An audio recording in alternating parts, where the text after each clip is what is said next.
Hello, I'm Lauren Broadman, and today I will be discussing how to construct a bow and arrow, as used by early men.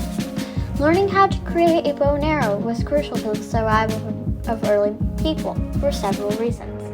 Firstly, it was easier to catch animals with a bow and arrow than with bare hands, particularly if the animal is large or fierce. Additionally, efficiently catching animals by use of bow and arrows allowed the early humans to obtain food and also to make clothing so that they were protected during extreme weather conditions.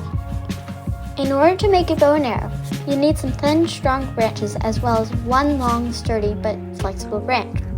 A baby tree works well. Furthermore, you will need a pile of feathers. Also, you will need some sap from a tree and some flax-like plants. You may need some stones or branches to help you break things apart. Once you have gathered your materials, you can begin to construct your bow and arrow. Firstly, sharpen your unbreakable but flexible branch into a bow, using stones and sticks to help. Break off any extra branches. Next, use the flax-like plant that you have collected to make string, which is done by braiding the plants together. You will attach the string to the wood bow by double knotting it on each end. Next, use your thin, sturdy branches and feathers to make several arrows. In order to do this, sharpen one end of the branch into a pointy triangular shape using stones. Glue the feathers onto the opposite end of the branch using saps of trees, and finally shoot your arrow off into the distance.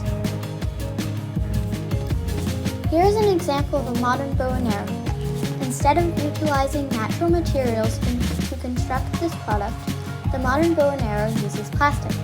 However, it works in essentially the same manner. In conclusion, learning how to make a bow and arrow was essential for early man. Using this skill ensured that Homo sapiens could readily obtain the food and clothing necessary to survive. In fact, our survival or ability to thrive might have been jeopardized had we not figured out how to make a bow and arrow.